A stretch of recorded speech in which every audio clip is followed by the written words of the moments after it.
Deməli, bugünkü video izahımız Osmanlı dövləti ilə bağlı olacaq. Başlayaq. Deməli, Osmanlı dövləti 1302-ci ildən 1922-ci ilə kimi mövcud olub. Osmanlılar Oğuzların deyəcəyik ki, qayı boyundan idilər. Biz demişdik ki, Səlcuqlar Oğuzların qınıq boyundan idi, Osmanlılar isə qayı boyundandır. Deməli, onların ilk başçıları Süleyman Şah idi ki, Süleyman Şahın da oğlu Ertuğrul Qazi idi. Ertuğrul Qazi də Rumeli, yəni Anadolu Səlcuqlarına xidmət etmişdi.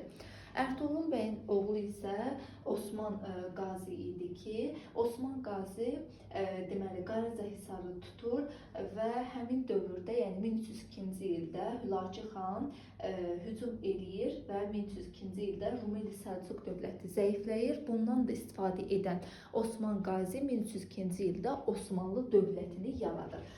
Osman Qazinin nüfuzunun artmasının səbəbi sənətkar və xristianlarla belə deyək də yaxşı münasibətdə, dost münasibətində idi ki, bu da onun nüfuzunu artırırdı. Osman Qazinin hakimiyyət illəri 1302-1326-cı illəri əhatə edir. Bu dövrdə Təkfur nəyə deyilirdi? Təkfur Bizans qalasının, yəni qala başçısına deyilirdi. Paytaxt isə onun dövründə, yəni Osman Qazinin dövründə paytaxt Söyüd idi. 12 illik Bursanı mühasirəyə almışdır. Ancaq yəni Bursanı Osman Qazi tuta bilmir və ondan sonra hakimiyyətə oğlu Orxan Qazi gəlir ki, 1326-cı ildə hakimiyyətə gəlir və o Bursanı fəth edir, tutur və o Bursanı tutmasında ona Ceyhli Baba da köməklik etmişdi. 1329-1362-ci ildə Bursa paytaxt olur. Orxan Qazinin dövründə deməli biz ən böyük uğuru, onun ən böyük uğuru Bizansı Anadoludan qovub çıxardır Bizansları. 1329-cu ildə Maltepe döyüşü, 1354-də də Gelibolu döyüşündə Osmanlılar Bizansları məğlub edir. Onun dövründə ölkə paşalıqlar və sancaqlıqlar deməli bölünür. Daha sonra Orxan Qazinin dövründə deyəcək ki, ölkə dəniz dövlətinə də çevrilir. İlk liman şəhəri də İzmir şəhəri idi. Osmanlılarda Nizami Ordu adlanırdı Yeniçəri. Baş vəzir ikinci şəxs idi. Vergi yığan məmur isə adlanırdı Dəftərdar. Əhali o dövrdə iki qrupa ayrılırdı ki, bir idarə edən, bir də idarə olunanlar. Orxan Qazidən sonra hakimiyyətə gələcək 1-ci Murad. 1-ci Murad Osmanlılarda ilk sultan titulunu qəbul edir.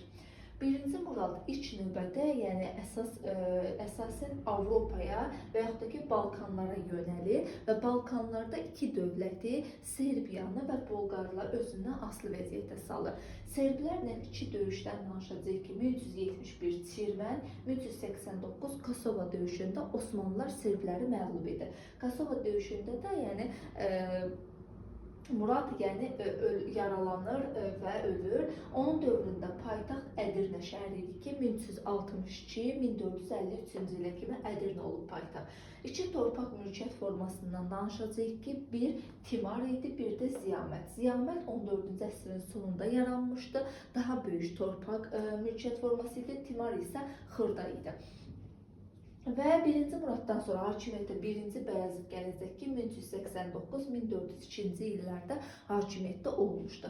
1-ci Bayezidin dövründə, yəni Bolqarı 1396-cı ildə Bolqarı tutur Nikboli döyüşündə.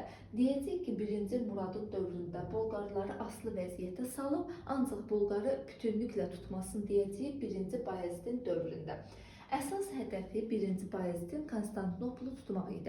Ancaq 1402-ci ildə Ankara döyüşündə Teymurilərə məğlub olur və bu, belə deyək də, hədəfinə çata bilmir.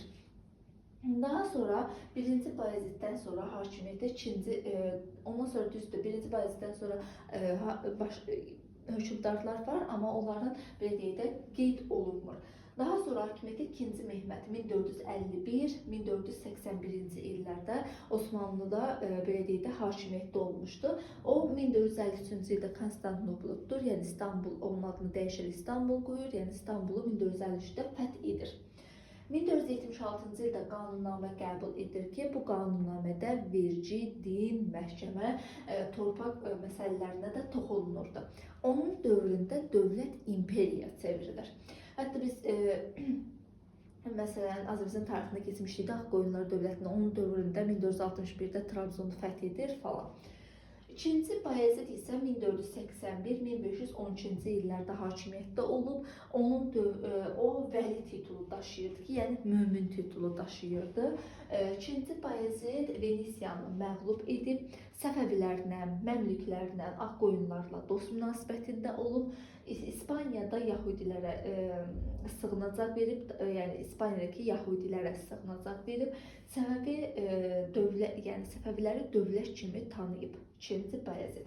İkinci Bayeziddən sonra hakimiyyətdə birinci Səlim gəlir ki, o da 1512-1520-ci illərdə hakimiyyətdə olub. O öz atasını, qardaşlarını belə öldürüb.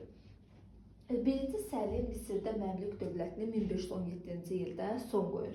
1514-cü ildə Azərbaycan tarixində keçmişdi Çaldıran döyüşündə Səfəviləri məğlub edir. Məkkə, Mədinə, Hələbi tutur. 16-cı əsrin 20-ci illərində xəlifə titulu daşıyırlar. Yəni xəlifə titulu daşımağa başlayıblar 1-ci Səlimin dövründən. 1-ci Səlimdən sonra hakimiyyətə 1520-1566-cı ildə Süleyman gəlir ki, onun dövrü möhtəşəm dövr adlanır. Süleymanın dövründə 1521-ci ildə Belqradı tutur. Muğaz döyüşü 1526-cı ildə olub ki, Osmanlılar Macarları məğlub edir. Viyananın mühasirəyə alması 1529-cu ildə idi, amma mühasirənin dayandırmasının səbəbi, yəni qışın yaxınlaşması, əsgərlərin yorulması falan. Daha sonra Avstriya ilə 1533-cü ildə sülh müqaviləsi imzalayıb. Daha sonra biz Azərbaycan tarixindən keçmişdik. Səfəvilərə Azərbaycana yürüşü var idi Sultan Süleymanın 1534, 35, 48 və 54-cü ildə. 1535-də Həmədan döyüşündə Səfəvilər Osmanlıları məğlub etmişdi. Daha sonra növbəti 1535-ci ildə Fransa ilə müqavilə imzalanmışdı. Avstriyaya növbəti səfəri 1541-ci ildə olmuşdu. Şimali Afrikada ərazilər tutmuşdu. Fransanın Korsika tutmasında Fransaya köməklik etmişdi. Bir də Zigetvarla yürüşü 1566-cı ildir ki, amma onun tutulması dövründə o ölür.